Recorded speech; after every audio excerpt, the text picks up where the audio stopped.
Сайн бацгаана уу та бүхэндээ энэ өдрийн мэндийг хүргэе. За өмнөх бичлэгээр би Facebook-ээс бичлэг хэрхэн татах талаар танилцуулж ирсэн бол энэ удаад Facebook-ын чатаас аудио файлыг хэрхэн татах талаар та бүхэнтэйгээ хуваалцъя гэж бодлоо. За яагаад үүний талаар хуваалцаж байгаа вэ гэхээр сургуулиудын урлаг наадам эхэлж байгаатай холбогдуулаад эцэг эх багш нар маань дууныхаа фонограммыг хүнээс чатаар аваад түүнийг татаж авч чадахгүй байна гэсэн асуултууд бол зөндөө ирж байгаа. Тиймээс өөрийнхөө сурсан мэдсний үлээ та бүхэнтэйгээ хуваалцахаар шийдлээ. За ингээд мэдээж Facebook руугаа ороод Messenger руугаа орно. За Messenger-ийн хажуу талд Messenger-ийн тохиргоо байдаг. За энэ зэсэн дээрээ дараа Messenger-т нээх буюу хамгийн дээдлийн зэс Open Message гэсэн зэс байгаа. За үүн дээр дарж оръё. За ингээд Messenger маань нэгдэжээ.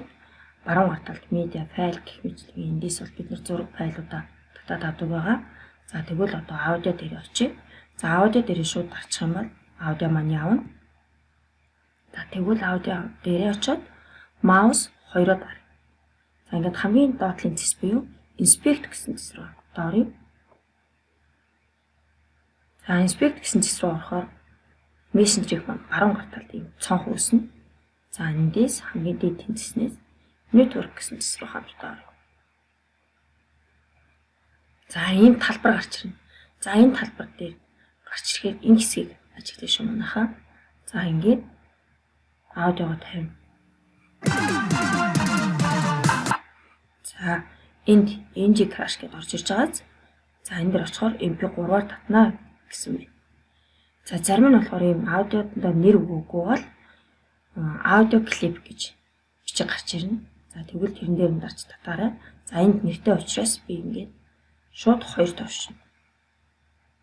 За ингээд компьютерийн зүүн доод болонд NG crash гэдэг нурамд татагдсан байна. За ингээд off хамтдаа сонсъё.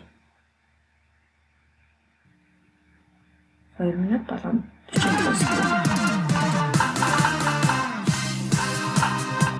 За ингээд та бүхнийхээ мэдлэгт жижигхэн хөрөнгө оруулалт хийсэндээ баяртай байна.